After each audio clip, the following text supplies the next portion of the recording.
All right, masculine has the Fool in reverse, but he's looking towards the feminine. And the Knight of Cups is looking the other way. So I feel like the masculine energy, Capricorn, is going towards the feminine to revisit something. Mercury is retrograde. I'm not surprised that he's in reverse, looking towards the feminine. However, I don't feel like the feminine is receptive to his energies and his approach, what he has to say, what he has to offer for the start of April.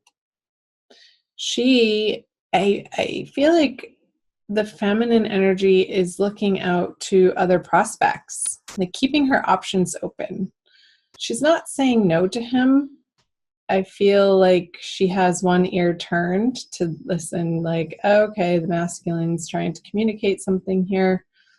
What does he have to say? But not taking it, she's taking it with a grain of salt, essentially, and really not, like, her armor's on. She's not letting it sink into her heart center, but she's considering it. The horse is sort of looking in that direction too, like, who's behind me over there? I feel like the masculine is a little bit regretful.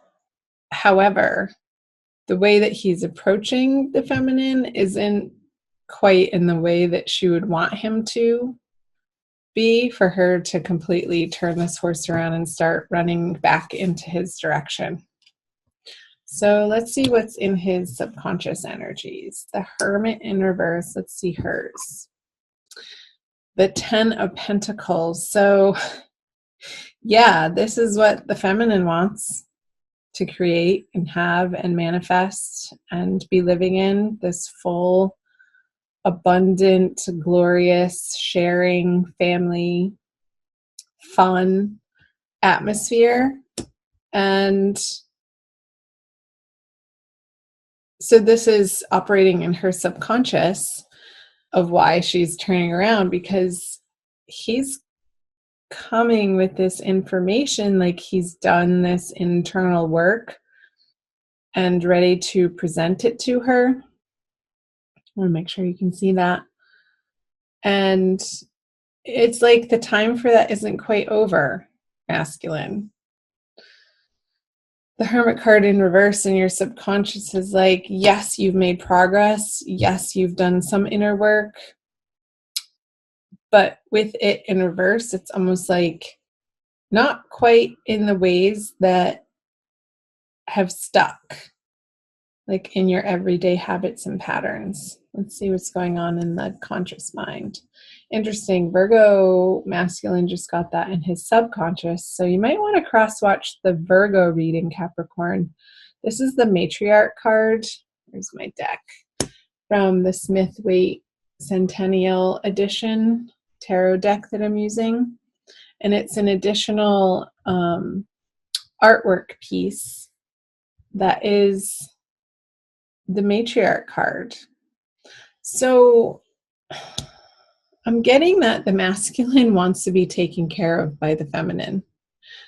And let's see what she has in her conscious. Yeah, she's not having it. There's still some disagreements, and you guys are not seeing eye to eye in your communications.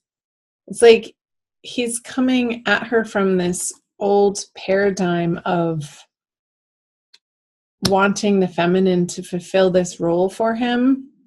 And she has such a bigger vision than that. That's beyond this motherly figure. This is part of it. This energy is definitely part of what she wants to create with her masculine, but it's not the end all be all. And I feel like that's what he's coming back around to the feminine for, is some nurturing and some mothering that maybe he didn't get in his formative years. So there's a little bit of an unhealthy reliance looking towards the feminine to fulfill that for him. Let's see I'm going to move on. What he's bringing is the Eight of Pentacles. Yeah, it's like it's not been his joy to work on this for him with the Eight of Pentacles in reverse. With it upright, this guy is having a good old time. Like there's music playing in the background. He can work at his own pace. The sun is shining. It's not raining on him. The wind isn't blowing. It's a calm, steady, labored effect. But with it in reverse, what he's bringing to the feminine is, it's like this resistance to doing his inner work is what's blocking him from getting through this card. Like his old ideas still need to be transformed at a very basic transcendental level. Let's see the energies of, she's wanting it to be different with the masculine. I feel like she is starting to claim and own her sensuality and being in her body and wanting to share that sexual energy with the masculine. Let's flip over this. But again, it's like these miscommunications with the Eight of Wands in reverse that results in this as an experience for the feminine just in April, not forever. It's like she's not able to get her point across to the masculine. It's like they're speaking two different languages. He wants this mothering energy to help him feel nurtured and supported and safe.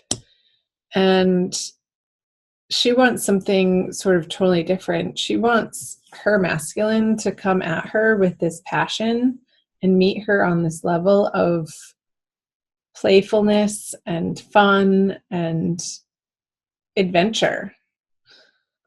And I feel like their wires are crossing in this manner. It's like I'm feeling this mismatch of energy, which again, this Five of Wands, it's not a major annoyance though. I mean, she's still holding her cup here, feminine.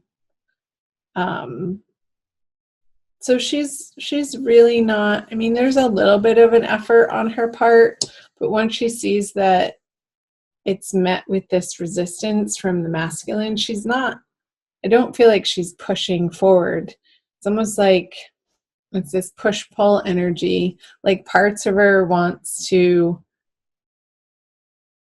have it out with the masculine in this passionate encounter. And it's like this, I'm getting the sense that these arguments and these miscommunications and these frustrations to do with the masculine on the feminine side are like traditionally or in the past would have led to a sexual encounter, like that friction of being a little bit mad at each other and then you kiss and make up and have great makeup sex, that type of thing. But that's not happening in April. It's just the energy isn't set up for it. So that's fine. Go explore your other options, feminine. Do what makes you feel happy in April. Surround yourself with high vibe, positive people who encourage you to not squash this dream that you have, this vision, this idealism that you're shooting for the stars, and that's okay. Like hope in your heart, in the present. I was reading about hope actually this morning, and I was wondering if it was an emotion or not. And in fact, the jury says, most of the psychological journals say, no, it's not an emotion. It's more of a cognitive way of being and informing your current state of mind, which can affect your behaviors of how you act in the present moment.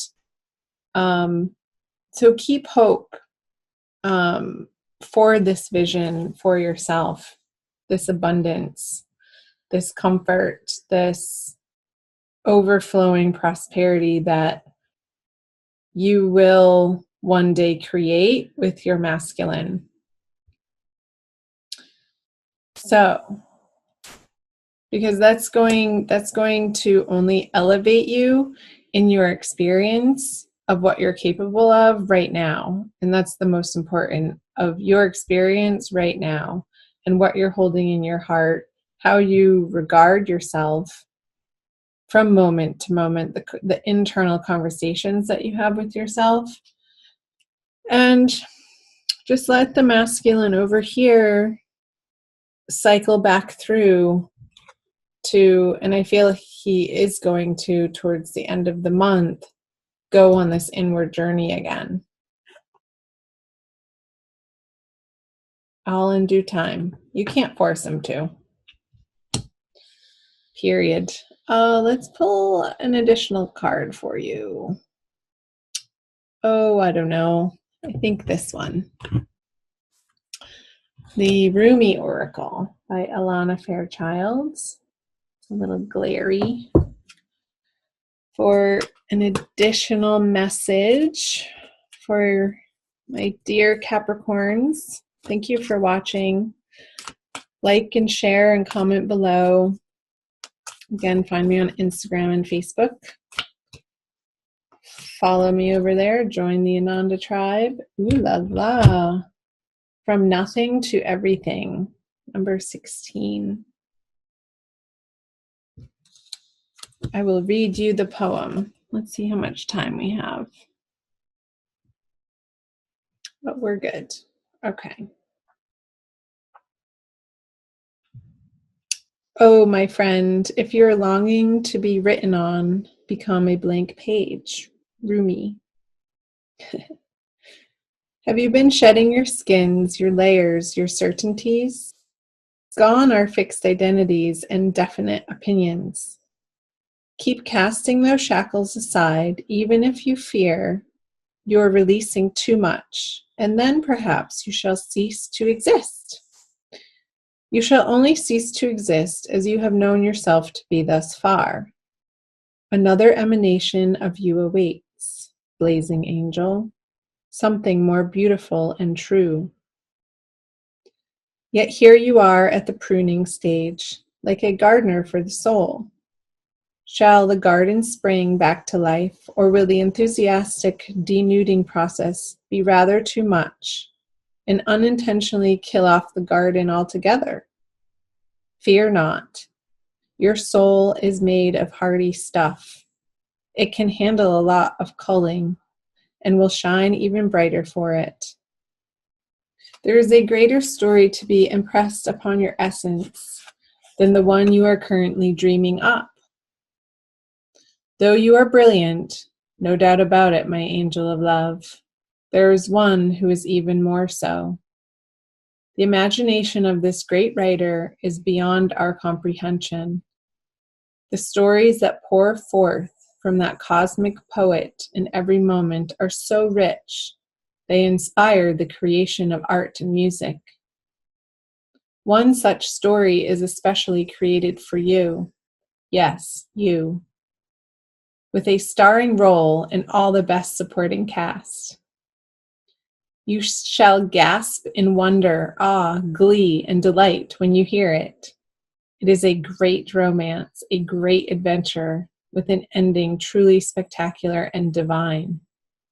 Would you wish to hear it? Become attentive now. Put your own tales aside, as dramatic as they may seem right now, and prepare to be entranced by the greater storyteller, the living poet of love, as you are entranced in a tale of your unfolding divine destiny. Wow. So the whole time, Capricorn, I wanted to pick this card up, the unconscious, those stories that we tell ourselves of what we dream of and how things should be. Alana was channeling this message of it's going to be greater than your greatest imagination.